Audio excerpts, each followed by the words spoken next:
través de tu bendita palabra. En el nombre de Jesús, yo te pido que bendigas esta palabra y todos aquellos que están a través de los medios de comunicación en esta noche, pues tú los bendices, Dios de la gloria. Danos un corazón abierto a tu palabra y ungidos por el Espíritu Santo. Oh, gloria. Te lo pedimos, Señor, y te damos las gracias. De un gloria a Dios que retumbe, hermano. Gloria a Dios, aleluya. Bien, pueden sentarse, amados. Vimos el último estudio que dimos la semana pasada, pues como estuvimos de semana de oración, pues no pudimos seguir con este estudio.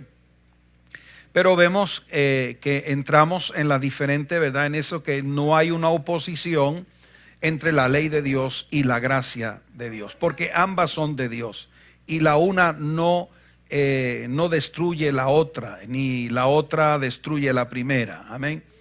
Entonces tenemos que entender como todo esto ya lo hemos explicado, gloria al Señor. Entonces tocamos las dos escuelas de interpretación, dos escuelas de interpretación cristiana, que una dice que si algo se establece en el Antiguo Testamento y no se repite en el Nuevo Testamento, automáticamente es anulada. La otra posición es que si en el Antiguo Testamento se dice algo y en el Nuevo Testamento se confirma, entonces eso sigue. Bien. Entonces vemos aquí y estuvimos viendo, ¿verdad?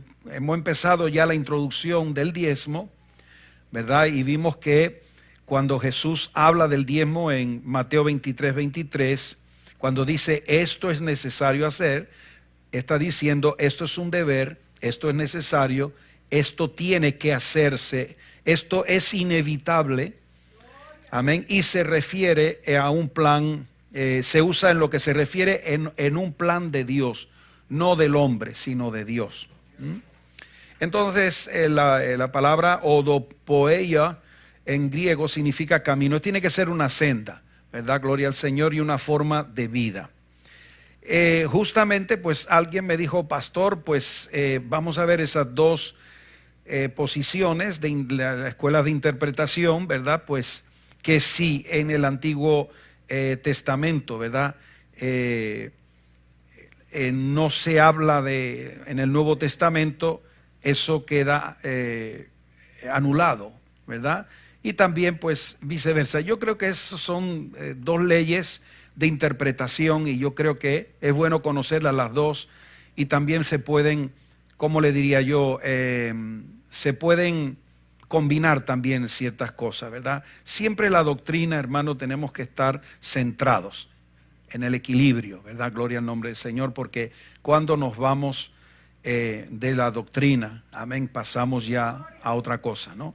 Siempre que la doctrina es la doctrina y hay que aceptarla y no hay forma de no aceptarla. Amén, gloria al Señor, pero tenemos que mantenernos siempre dentro de un equilibrio. Bien, entonces, pues lógicamente alguno dirá, bueno, ¿y el sábado? Porque hay sabatistas, ¿verdad? Usted lo sabe, que creen que hay que guardar el sábado.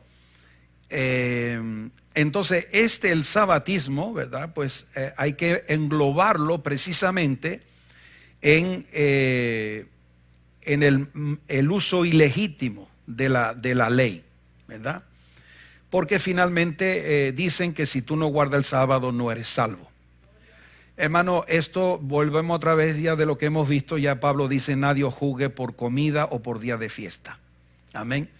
Por lo tanto, el guardar el sábado, lo vamos a exponer ahora porque es un inciso que no tiene que ver, ¿verdad? Pero que algunos pues tienen la inquietud, ¿verdad? Gloria al Señor.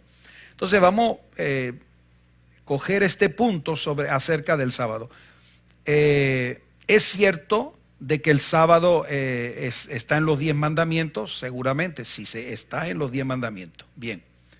Ahora, vemos nosotros que Jesús fue un fiel judío. Amén, sobre todo. Él fue un fiel judío, ¿verdad? Gloria a Dios, que cumplió toda la ley. De hecho, es el único que cumplió toda la ley. Porque él mismo, ¿verdad? Gloria al Señor, nos dice claramente en ese texto: no penséis que he venido para abrogar. Ya usted sabe lo que vimos, ¿no? La ley o los profetas. No he venido para abrogar, sino para cumplir la ley. Y entonces en Juan 7:19 dice: no os dio Moisés la ley y ninguno de vosotros. No dice de nosotros. Él nos incluye ahí. Ninguno de vosotros, los que dicen que están guardando la ley, ¿verdad? Ninguno de vosotros cumple la ley. Entonces vemos aquí que el Señor está diciendo, número uno, que sí, la ley Él la guardó. Pero volvimos otra vez de nuevo sobre el punto: la ley no está para salvar a nadie. Nadie se salva por las obras de la ley. Eso es usar la ley de manera ilegítima. Pablo le dice a Timoteo, ¿verdad? La ley es buena si se usa legítimamente. Y ya vimos eso, no vamos a seguir porque ya lo hemos establecido.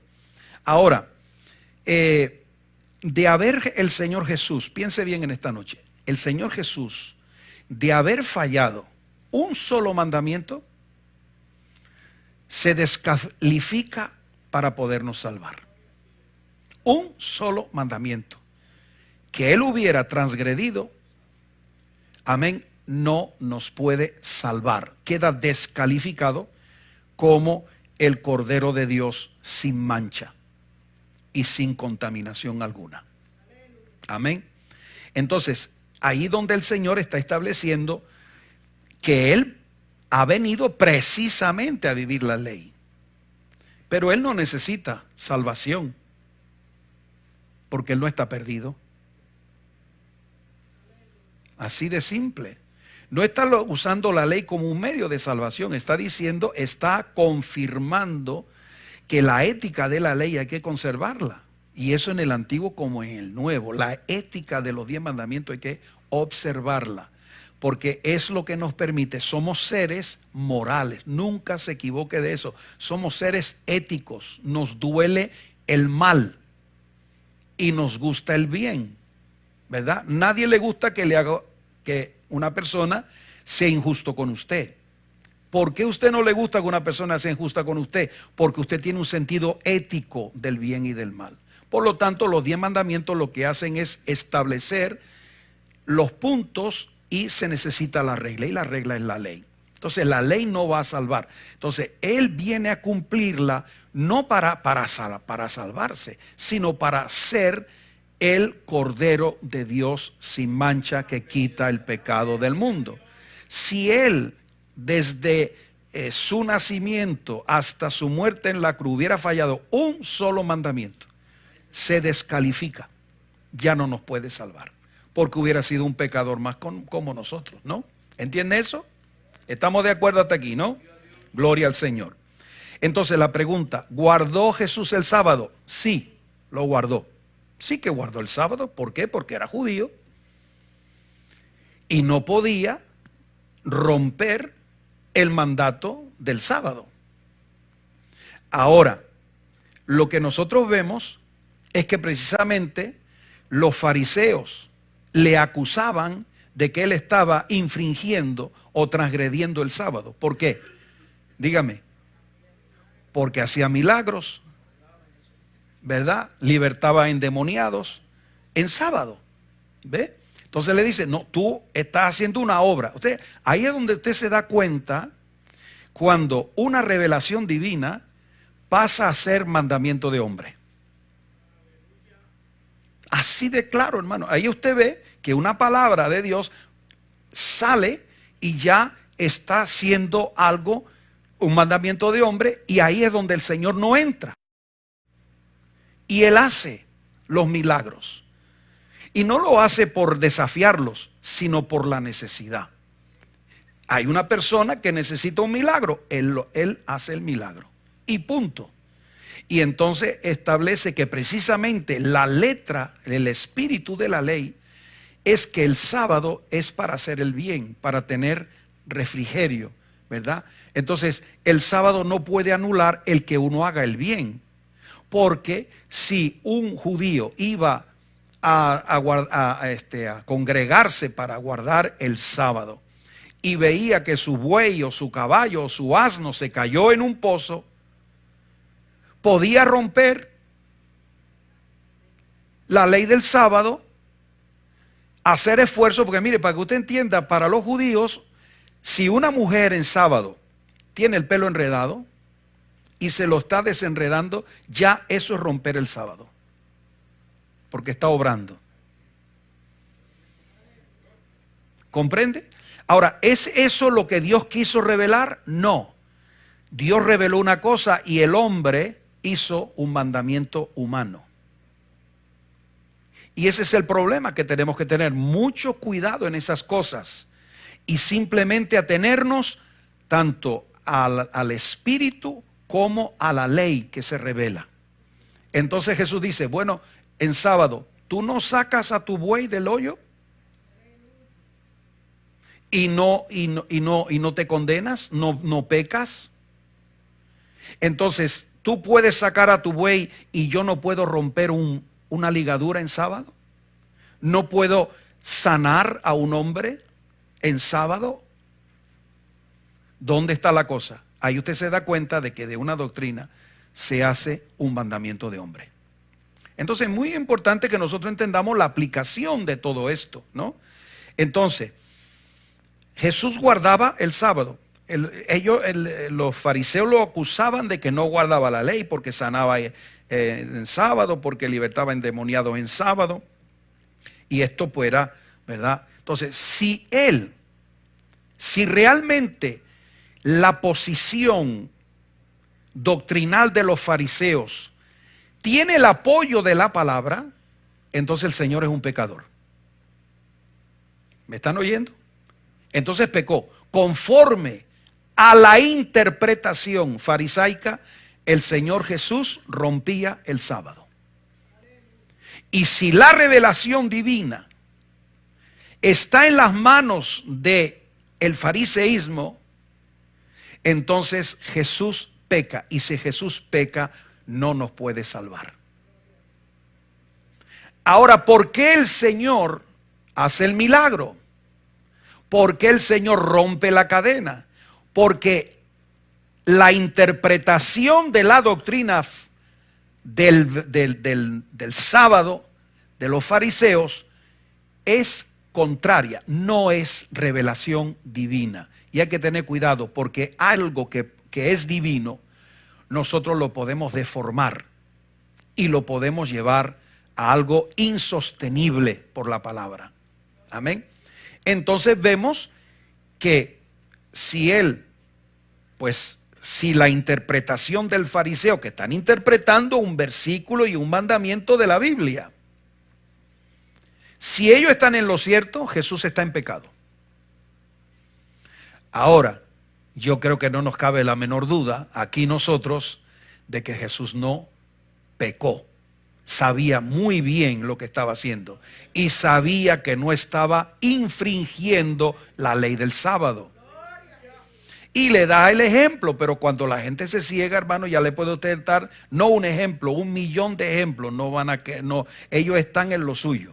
Amén, gloria al Señor. Bien, este punto es importante porque vemos aquí en Primera de Juan, capítulo 1, Primera de Juan 3:4, dice, todo aquel que comete pecado infringe también la ley, pues el pecado es infracción de la ley. ¿Se da usted cuenta? ¿Está claro o no está claro? Entonces, en cuanto al sábado, ¿había que guardarlo? Sí. ¿De la forma interpretada por los fariseos? No. ¿De la forma que Dios la reveló? Sí. Y Dios no puede hacer una revelación que lo que haga es cargar al hombre, sino todo lo contrario. Esa revelación liberta el corazón del hombre y de la mujer. Amén, gloria a Dios. Entonces, esto lo tenemos bien claro, ¿verdad? Gloria a Dios. Entonces, mire, hermano, el Señor Jesucristo confirmó 9 de los 10 mandamientos. 9, los 9 los confirmó. Hay uno que no confirmó. Nunca usted verá en boca del Señor confirmar el sábado. Él lo guardó como judío que era, porque si no lo hubiera guardado, hubiera roto la ley. Y todo lo que se infringe de la ley automáticamente es pecado. Él guardó los sábados.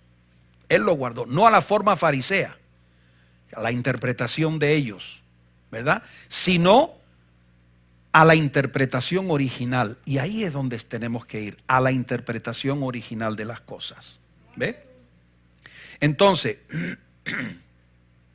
hasta aquí, gloria al Señor, vemos que Él pues revela, ¿verdad?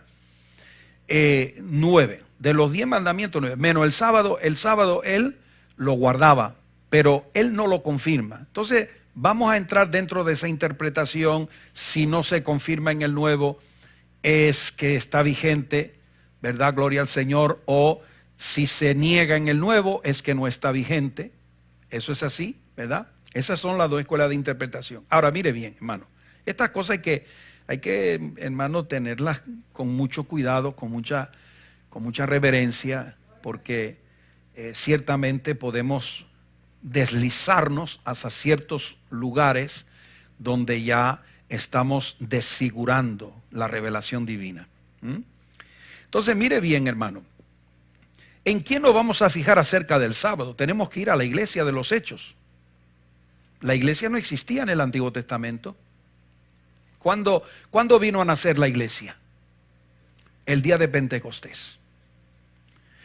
En Mateo 16, del 16 al 18, vemos cuando el Señor revela la iglesia, pero todavía la iglesia no está activada.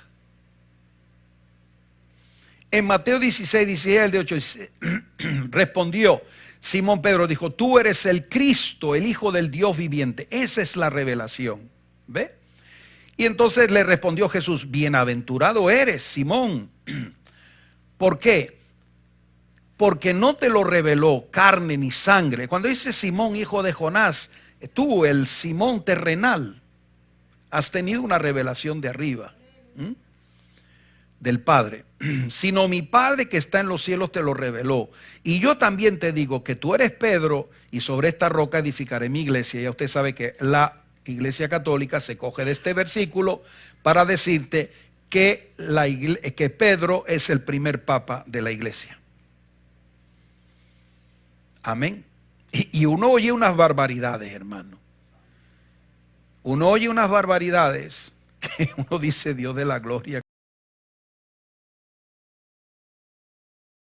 Y la van tergiversando como verdad, gloria a Dios. Entonces, tranquilo, vamos a seguir adelante. ¿Ve? Entonces, ¿dónde revela Jesús la iglesia? En Mateo 16, 16 al 18. ¿Estaba la iglesia ya establecida en Mateo 16? No. ¿Por qué? Porque dice: sobre esta roca edificaré, futuro. Edificaré mi iglesia. Si está diciendo, si hubiera dicho edifico, estoy edificando, no dice edificaré, futuro.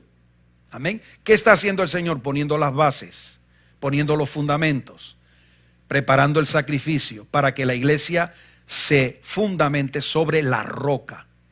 No sobre Pedro, sobre la roca, que es Cristo. La roca es Cristo. Cuando Él dice tú eres Pedro, está diciendo tú eres piedra. Pero Él dice aquí roca, es muy diferente. Amén, la roca es otra cosa. Bien, ahora, ¿cómo vamos a ver qué hacía la iglesia? ¿Guardaba la iglesia el sábado, sí o no? Le voy a decir este punto, ¿verdad? Muy importante. La iglesia va a nacer ¿cuándo?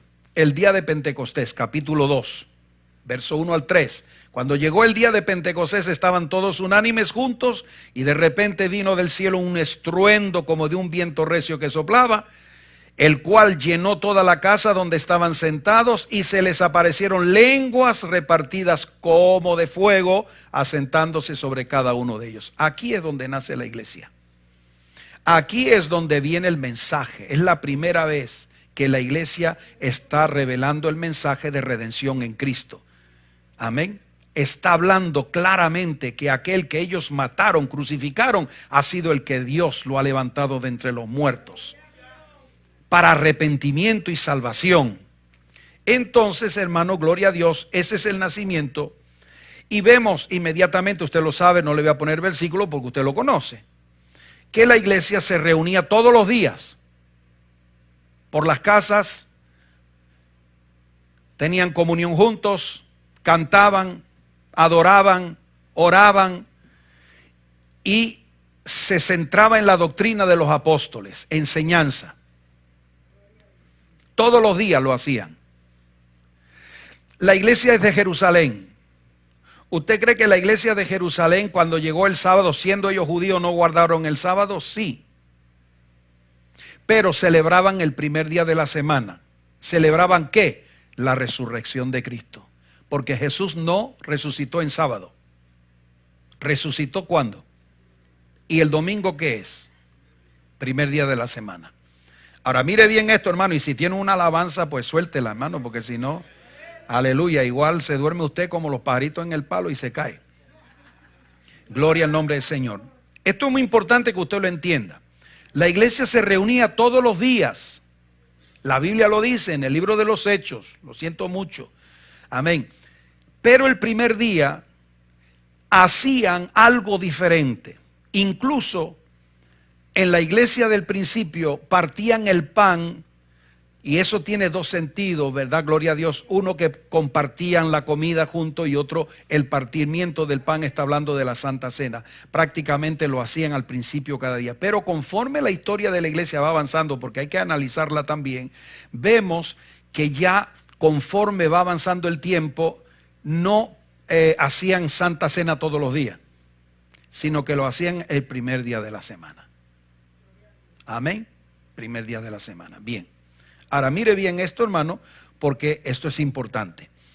Ese primer día, hermano, mire, ¿por qué la iglesia tiene algo especial en el primer día de la semana? Mire lo que dice el apóstol Juan. Yo, Juan, vuestro hermano y copartícipe vuestro en la tribulación, en el reino y en la paciencia de Jesucristo, estaba en la isla llamada de Patmos por causa de la palabra de Dios y del testimonio de Jesucristo. Yo estaba en el Espíritu en el día del Señor. ¿Que era un sábado? ¿O era el primer día de la semana? El día del Señor, y usted lo va a ver, claramente. Gloria al Señor. A ver dónde está.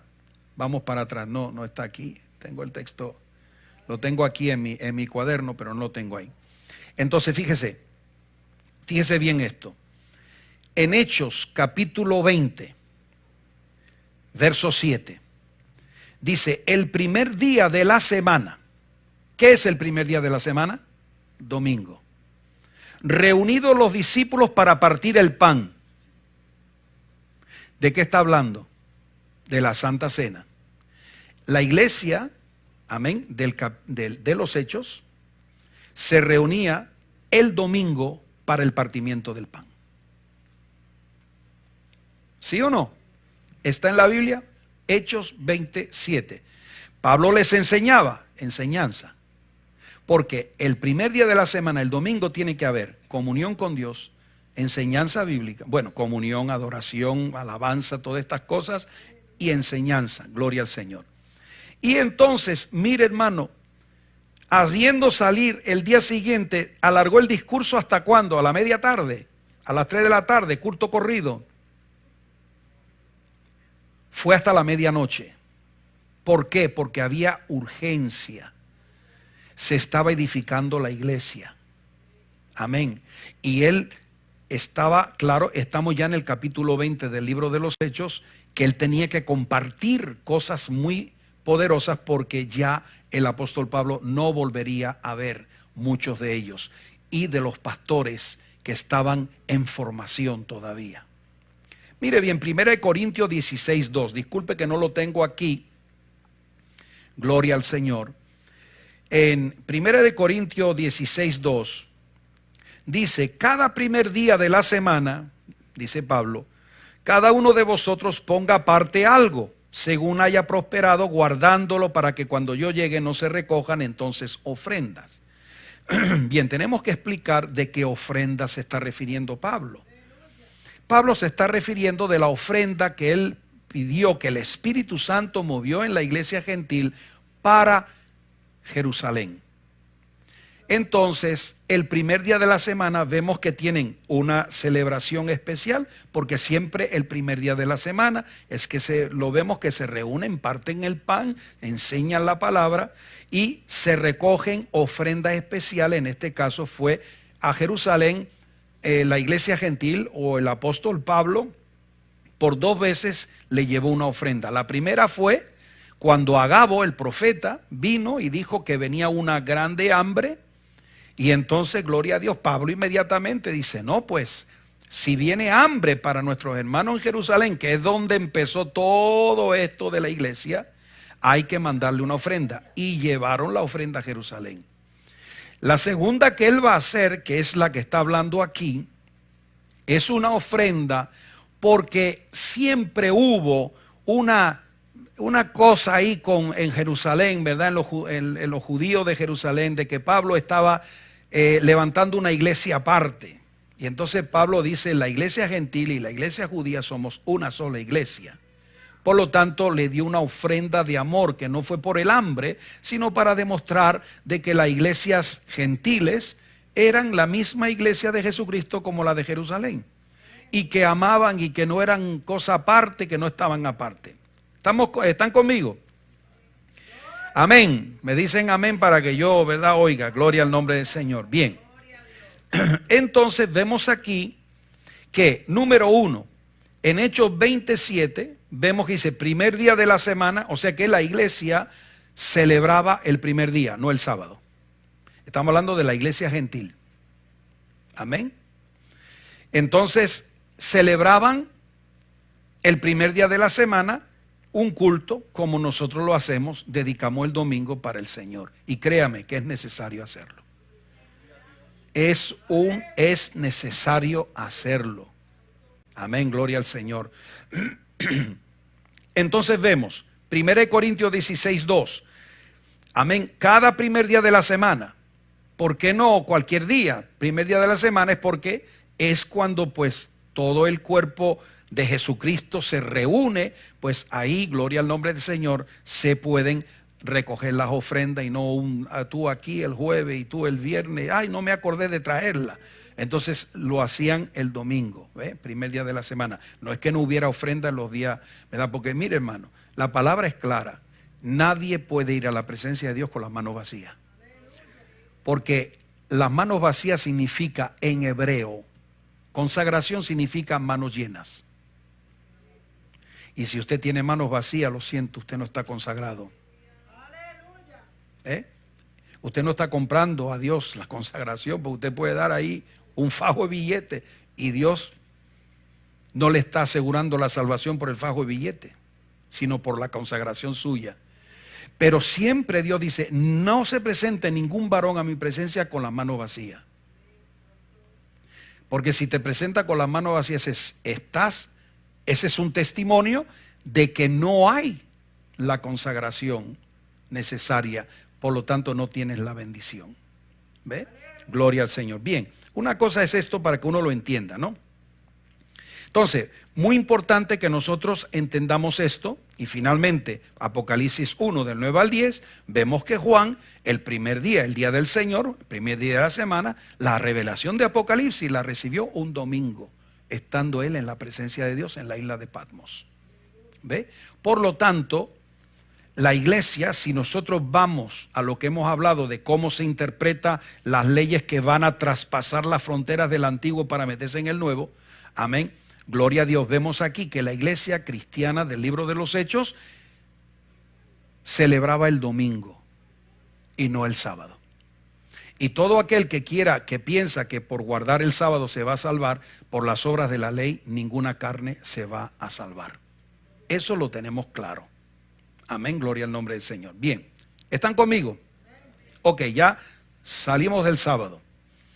Entonces, el diezmo es de la ley. Entonces, lo primero que tenemos que aprender es que el diezmo no lo revela la ley mosaica. No lo revela. Génesis está hablando del diezmo. Y Génesis todavía Moisés ni ha nacido, ni sabe que va a nacer. ni tiene el monte Sinaí, ni tiene los 40 años que tuvo de salir de Egipto y allá por las tierras de Madián, pastoreando la oveja de su yerno, de su suegro Jetro. Mire bien, el diezmo no de la ley, es anterior a la ley. ¿Y quién lo hace? El padre de la nación judía, que es Abraham. Mire lo que dice entonces Melquisedec, rey de Salem, y volveremos a este texto al fin, cuando terminemos con esto. Sacó pan y vino, le bendijo diciendo, amén, es significativo que saca pan y saca vino. ¿No? Está tipificando algo. Bien. Y le bendijo diciendo, bendito sea Abraham del Dios Altísimo, creador de los cielos y de la tierra, bendito sea el Dios Altísimo que entregó tus enemigos en tus manos. Y le dio a Abraham ¿qué? Mire, todavía le falta la H. No me equivoqué. Es que todavía no había llegado a la plenitud de la fe. Porque la H, cuando dice Abraham, es padre de multitudes. Entonces, y le dio a Abraham los diezmos de todo. ¿Se lo da a quién?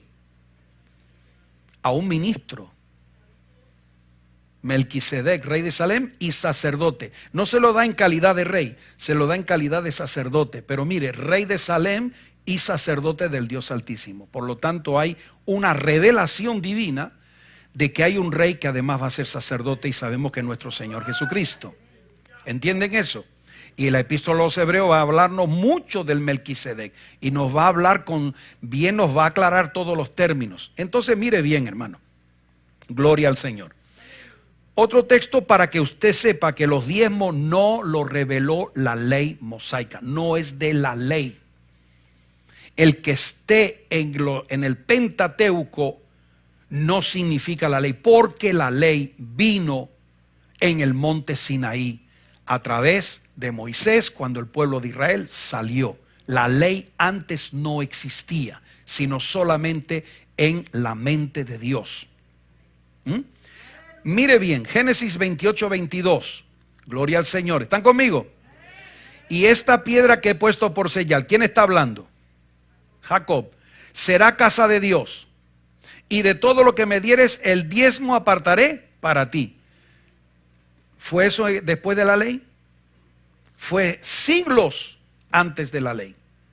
Por lo tanto, concluimos, la ley, el diezmo no pertenece a la ley. Aunque esté en el libro de la Torá, no pertenece a la ley, porque es anterior a la ley. Mire bien, hermano.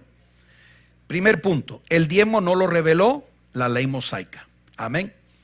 Entonces la pregunta que yo me hice, ¿por qué pasa el diezmo a la ley de Moisés? ¿Por qué el diezmo que practicó Abraham sin la ley, que practicó Jacob sin la ley, cuando llega la ley de Moisés, que es la revelación de Dios, Dios la va a poner dentro de la ley, como un mandamiento?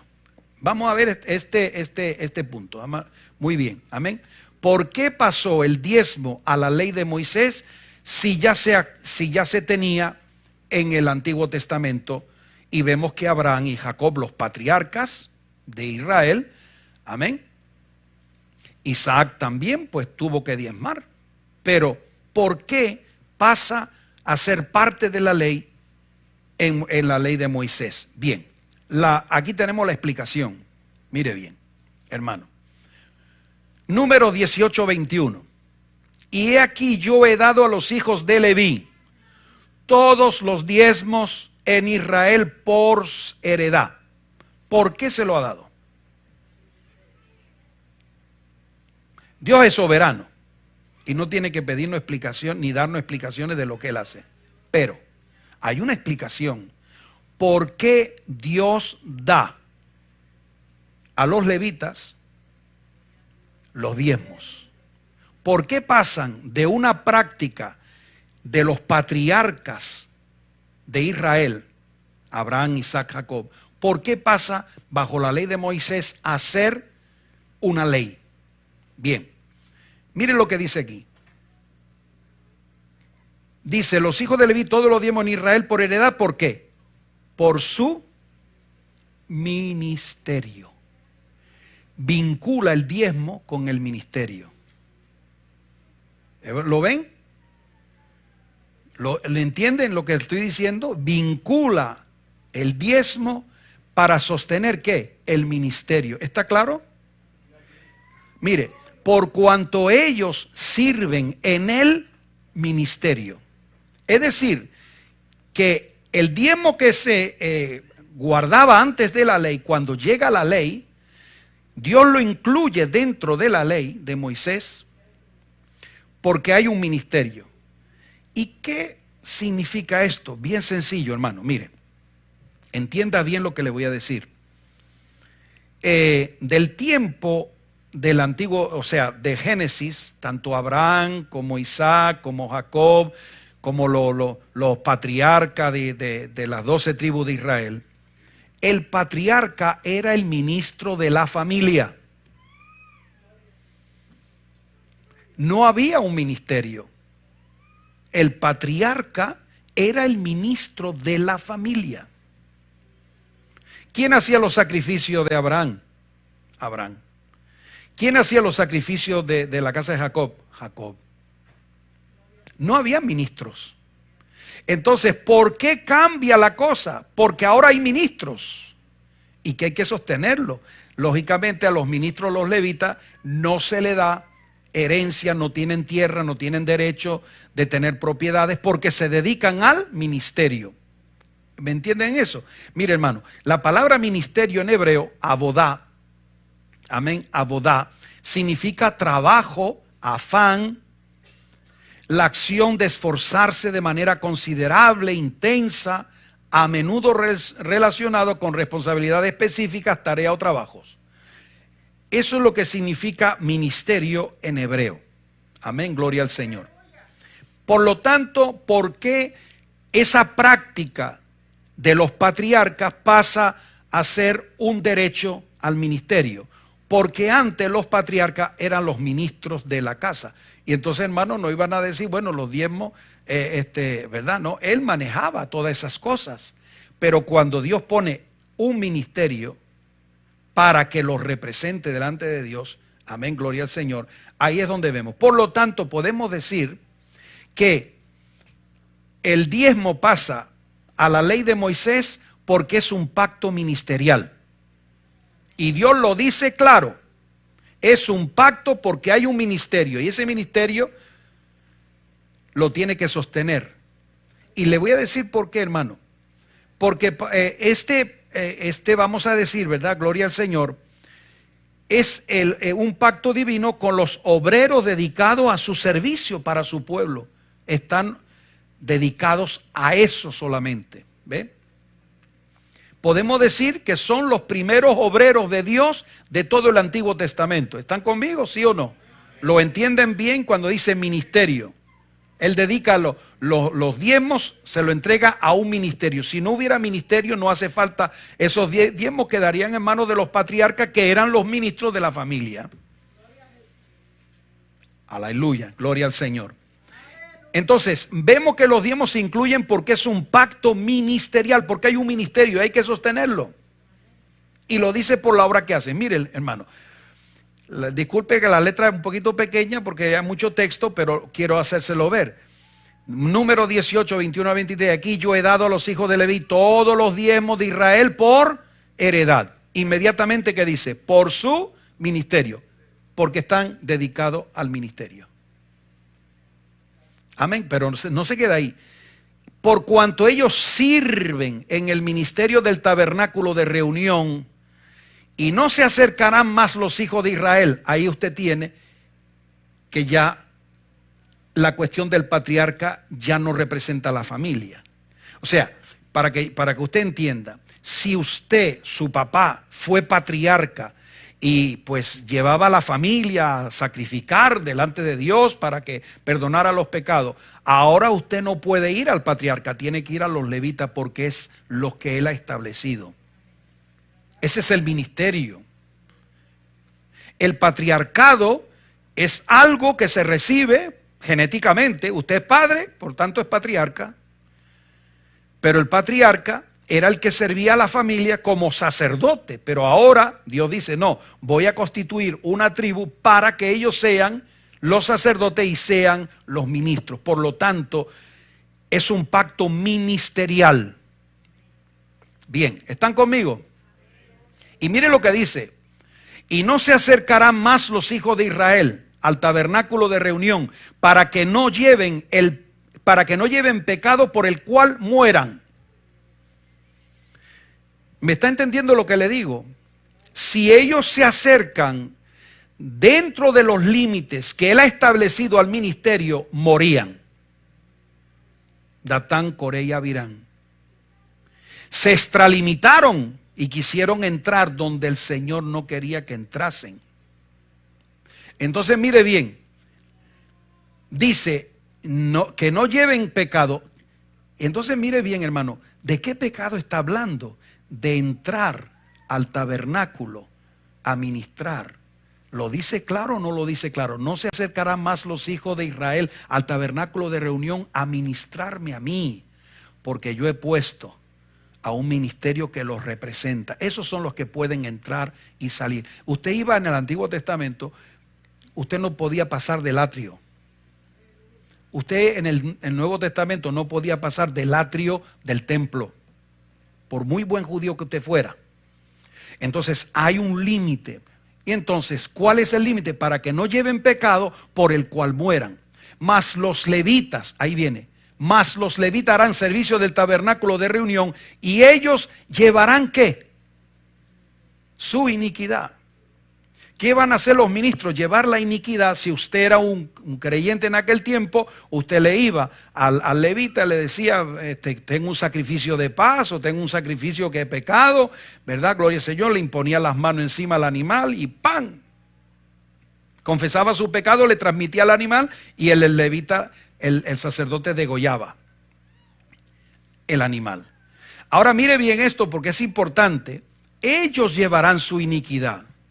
Entonces el ministerio consiste en llevar la iniquidad, el error, las transgresiones y de reconciliar al que ha perdido su comunión con Dios, reconciliarlo con Dios. ¿Entienden eso? Muy bien, gloria al Señor, aleluya. Es decir, que el ministerio del Antiguo Testamento era de alto riesgo. Porque si usted entraba indebidamente, Dios lo eliminaba. Nadab y Abiú, hijos de Aarón, ¿qué hizo Dios? Fuego y los consumió. O sea que era un ministerio de alto riesgo, porque se acercaba en una zona de peligro. Y Dios dice al pueblo, no entréis ustedes, porque corren peligro en mi presencia. Si usted entra indebidamente, mi santidad los va a consumir. Entonces deje que sean los que yo he puesto, los he preparado. Los levitas se preparaban desde niño hasta que llegaban a la edad de los 30 años que entraban a ministrar al tabernáculo o al templo, para no cometer ningún error. Amén, ¿están conmigo? Gloria al nombre del Señor. Entonces, hermano, mire, si vamos a la posición del reverendo Luis M. Ortiz, que fue el que Dios usó para fundar esta obra. Esta obra ya tiene 56 años. La posición del reverendo Luis M. Ortiz nunca varió. Nunca. En el librito de instrucciones bíblicas para recién convertidos, en la lección 19, donde dice requisitos para ser miembro de la iglesia, en el apartado 2 que dice deberes de los miembros, en el punto D, le estoy citando el libro de instrucciones bíblicas para recién convertidos, que son las doctrinas bíblicas. Nosotros no tenemos doctrina del movimiento. Nosotros usamos el libro de la palabra y tenemos ese libro en la cual el reverendo Luis M. Ortiz cogió la esencia de lo que es toda la doctrina. Y usted se coge y tiene los versículos que lo explican con toda claridad. Bien, la posición del reverendo Luis Gómez Ortiz es que los diezmos se dan en el Nuevo Testamento. Y se lo voy a demostrar. Entonces, dice que tiene que sostener la obra de Dios, deberes del miembro, sostener la obra de Dios con sus diezmos y sus ofrendas. Y cita Malaquías 3:10 y Mateo 23:23. Esa es la posición del hermano Ortiz. Esa es la posición de toda la obra. Amén, gloria al Señor. Y eso no puede cambiar, no va a cambiar. Entonces, muy bien, tenemos este punto muy importante. ¿Por qué los diezmos pasan a ser parte vamos a decir, del sostenimiento de los levitas? Porque los levitas, amén, los levitas son pacto ministerial, que necesitan, que se están arriesgando su vida. Óigame, esa gente no podía entrar de cualquier forma, de cualquier manera. Alabado sea el Señor, aleluya. Gloria al Señor. No se podía, gloria al nombre del Señor, no se podía en ninguna manera, gloria al nombre de Jesús. Yo no puedo estar aquí en el Facebook y aquí no con la... Amén. Hay preguntas, yo sé que habrá preguntas, pero yo las cogeré después. Gloria al nombre del Señor, porque ahora mismo no puedo estar atendiendo todo esto, ¿no? Yo estoy aquí. Después contestaremos las preguntas. Bien, mire, en ese pacto ministerial es de alto riesgo. ¿Por qué? Mire el 1 de Samuel, capítulo 6, verso 19. Entonces Dios hizo morir a los hombres de Bet-Semes porque habían mirado dentro del arca de Jehová. Y eso estaba reservado ¿a quién? A los levitas. Ni los levitas podían mirar dentro del arca de Jehová. Solo, hermano, ni siquiera el sumo sacerdote. El único que tenía que hacer era poner la sangre en lo alto de la tapa del arca del pacto. Ahora mire bien. Porque habían mirado dentro del arca, los mató Dios. Hermano, si usted ve que alguien se acerca y levanta la tapa y se muere, y usted está todos los días bregando, entrando y acerca de esa tapa, hermano, de ese arca, usted se pone a temblar. Y usted se asegura muy bien antes de entrar a ese lugar donde usted tiene el privilegio que Dios le ha dado de que usted está en condiciones, porque si no, ahí muere fulminado. Entonces el pueblo de Israel dijo, no queremos acercarnos de esta manera, porque mire lo que pasó con ellos. Amén, gloria al Señor. Entonces dice, hizo morir del pueblo a 50,070 hombres.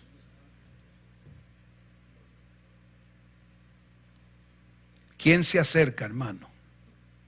Sin respeto, sin la debida conciencia, sin que Dios te haya designado para que tú entres, para que tú te muevas dentro de eso. Entonces Dios hace un pacto ministerial, amén, gloria al Señor, y entonces mire, más cerca estaban del lugar santo y de las cosas de Dios, más cerca estaban del juicio divino. Más usted se acercaba, hermano, más usted se acerca a Dios, más limpio tiene que buscar usted ser. Asegurarse bien, hermano, porque a Dios usted no se le puede acercar como le da la gana. En Bermudas o en verdad, gloria al Señor, ahí con verdad. No, hermano, así no se puede. Eso que hay aquí con los pastores norteamericanos es una poca vergüenza, hermano. Amén. Gloria a Dios, ministrando al pueblo de Dios en jeans rotos, hermano. Eso es indigno de un siervo de Jesucristo. Amén. El hombre de Dios tiene que marcar la diferencia, que se sepa quién es. Amén. Una t-shirt ahí, hermano, gloria a Dios, el pecho al aire. No, hermano, por favor, eso será de aquí, pero eso es muerte espiritual. Claro, no mueren inmediatamente de la presencia de Dios, pero espiritualmente están muertos. Gloria al Señor. ¿Están conmigo? Es un ministerio de alto riesgo. Amén, gloria al Señor. Mire si es de alto riesgo, gloria a Dios. Bendito sea Dios. Mire usted si es de alto riesgo. En 2 de Samuel, no lo tengo aquí, 2 de Samuel 6, de 6 a 7, dice, cuando llegaron a la era de Nacón, usted conoce bien esta experiencia, Usa extendió su mano al arca de Dios y la sostuvo, porque los bueyes tropezaban Y aparentemente el hombre quiso que no se cayera, la tocó, hermano, y murió. Entonces, cuando usted está bregando con cosas sagradas, hermano, es un gran privilegio, pero también es un gran riesgo. Amén. Gloria al nombre del Señor, ¿verdad? Dice, cayó muerto ahí junto al arca de Dios. Entonces, en alguna manera, el ministerio levítico era como un escudo de protección para el pueblo de Israel. Eran el escudo. El ministerio era el escudo de ellos. Y en algún sentido, ¿usted no cree que en el Nuevo Testamento el ministerio es un escudo para usted? Cuando se le trae la palabra que se le tiene que dar, cuando se le enseñan las escrituras, ¿no es una forma de escudo de protegerlo a usted? Amén. Bueno, gloria al nombre del Señor. Gloria al nombre del Señor. Ok, entonces vemos, los diezmos, ¿por qué vienen a ser ley? Porque hay un ministerio, es un pacto, o sea que está dentro de la ley, pero es un pacto ministerial, porque hay un ministerio. Y le hago la pregunta, ¿y en el Nuevo Testamento no hay ministerio?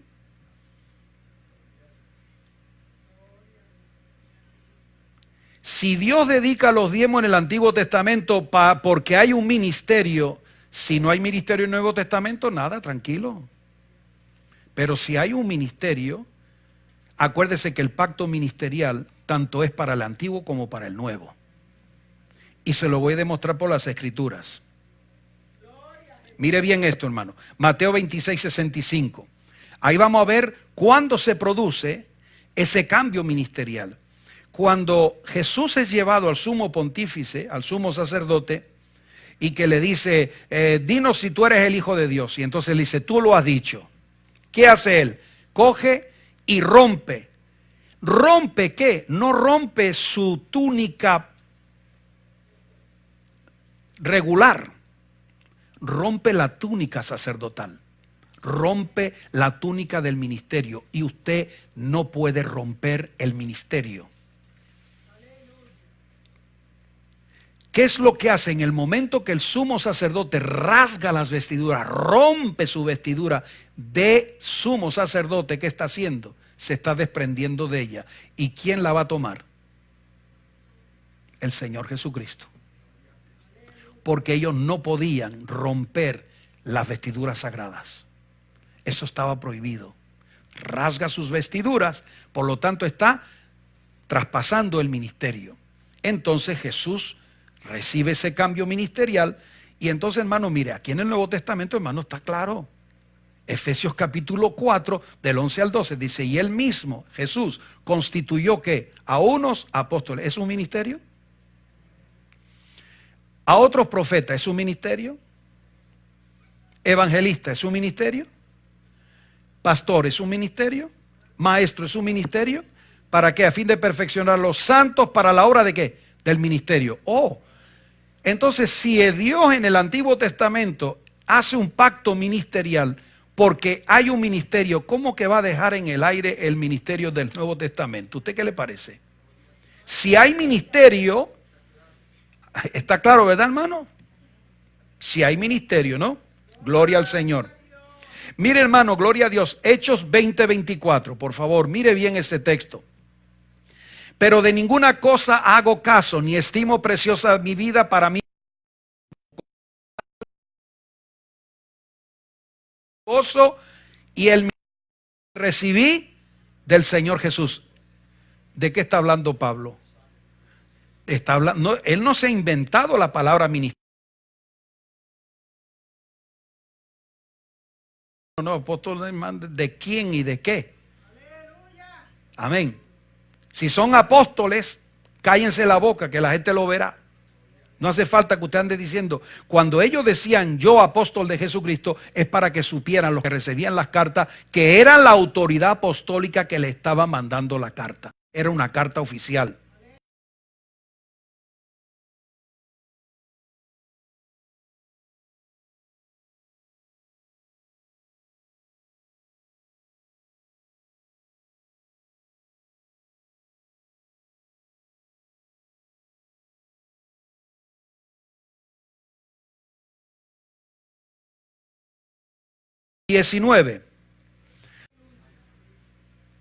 ¿Ah?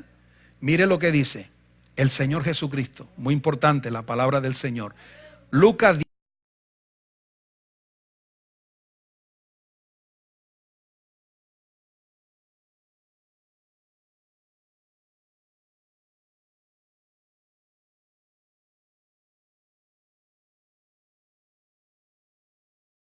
Efectivamente, el pacto es ministerial, por lo tanto, Él establece para que esos ministros se dediquen a ese oficio de alto riesgo. Mire, hermano, el oficio de alto de ministerial, aún en el Nuevo Testamento, de alto riesgo. Amén, de alto riesgo. Porque podemos, en alguna forma, afectar la vida eterna de mucha gente. Ahora, mire bien, hermano. Tenemos este punto y lo remato aquí ahora con lo que dice 1 Timoteo 5:18. Pues la Escritura dice, no pondrás bozal a buey que trilla, y digno es el obrero de su salario. Y si usted sigue leyendo, usted verá cómo se refiere que al obrero del Nuevo Testamento, el ministerio del Nuevo Testamento, hay que sostenerlo. Amén, gloria al Señor. Y entonces, mire que en el Nuevo Testamento se usa el salario. Lucas 10:11-8 habla de salario. 1 Timoteo 5:18 habla de salario. Y el salario, en los tiempos bíblicos, ¿estaba estipulado con un valor? ¿Sabe usted si había un valor para el salario de un día de trabajo? Un denario. O sea que si usted iba a trabajar, sabía que al cabo del día le darían su salario, un denario. No, lo que me dé la gana. O no, mira, sí te contraté, pero tengo medio denario. Eso era un contrato. Salario, cuando es salario, es algo fijo. Y vemos que sí, el salario establecido en Israel en el Nuevo Testamento era un denario. Como a usted le dicen cuando usted va a un empleo, le dice, te vamos a pagar a tanto la hora. Y por eso es su salario de usted, porque ellos se comprometieron en un número fijo, exacto. $30, $20, $15. Se establecieron que una hora de su trabajo vale eso. Y ese es su salario. Nadie se lo puede discutir. Amén. Mire, hermano. Se trabajaba y se recibía el salario con un valor fijo. Amén, gloria al Señor. ¿Me puede usted decir qué tiene un valor fijo en la iglesia? ¿La ofrenda o el diezmo? Le pregunto, dígamelo, hermana Elaine.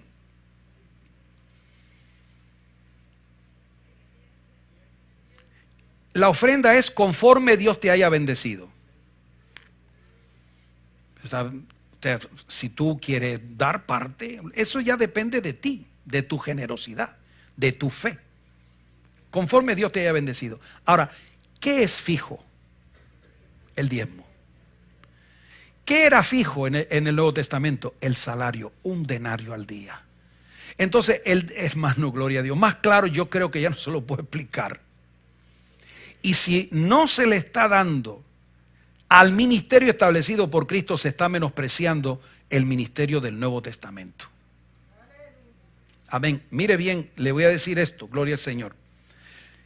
El salario de un hombre de Dios que trabaja, mire hermano, los pastores del movimiento misionero mundial, todos sin excepción, hermano, hemos empezado obras sin pedirle salario a nadie, ni a la misión.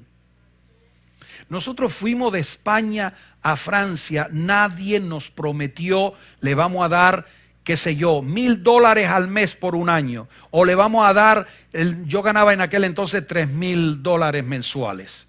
Le vamos a dar, le vamos a dar un año de su salario, porque usted tiene 5 hijos. Nunca salimos estableciendo de que la misión nos sostuviera, sino Dios. Entonces, los obreros del movimiento misionero mundial empezamos obras sin pedirle salario a nadie. Las levantamos por medio de un espíritu de sacrificio y de fe. Y el que no tenga un espíritu de sacrificio y de fe, mejor ni vaya. Ahora mire bien, hermano. ¿Sabe lo que nosotros hemos hecho por muchos años? Amén. Cubríamos primero los gastos de la iglesia para la gloria de Dios.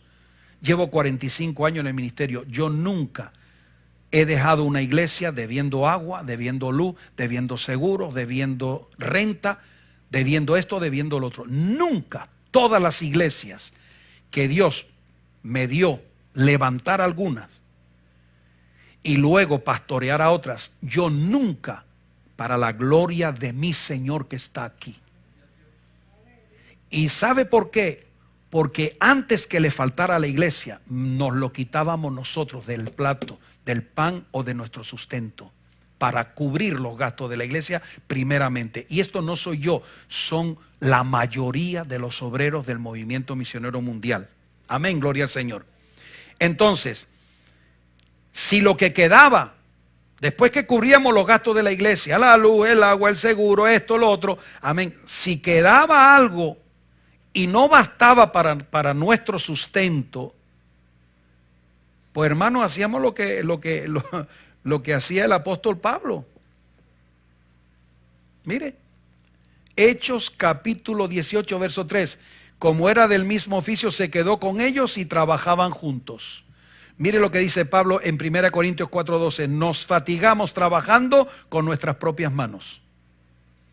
Hermano, yo he recogido cubos de basura. Allá en Francia los cubos de basura era todos los días que pasaban a recoger la basura. Y era un complejo de apartamentos. Y yo tenía que ir.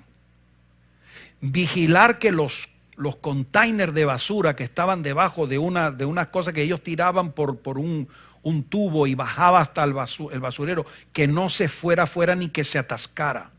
Tenía que levantarme de noche, hermano. Tenía que levantarme temprano en la mañana para ver, para que no se atascara el sistema. Entonces sacaba, hermano, mira hermano, a veces limpiando, a mí me ha caído encima compresas higiénicas, comida podrida, que a mí se me ha levantado el estómago. ¿Por qué? Porque la obra no nos daba para tener lo que necesitamos para pagar la renta, para la comida, la ropa de los niños, etcétera, etcétera. Entonces, el obrero de Dios, hermano, a mí nadie me va a dar lecciones aquí. Nadie me va a dar lecciones, porque nosotros, mi esposa, se limpiaba 5 escaleras cuando las personas que estaban trabajando de limpieza, que era unos vecinos que le habían dado el trabajo de limpiar las escaleras, cuando se iban de vacaciones, le íbamos y decían, denos este mes denos que ustedes se van de vacaciones, dígale al de la compañía del condominio que nos lo dé a nosotros, y nos lo daban a nosotros. Mi esposa se hacía 5 escaleras barriendo, fregando de arriba a abajo todos los días, y yo recogía cubos de basura todos los días, sacaba cubos de basura todos los días. ¿Por qué? Porque la iglesia no podía. Nosotros buscábamos no deber nada. Salimos de Francia, no debíamos un centavo y dejamos dinero. Amén.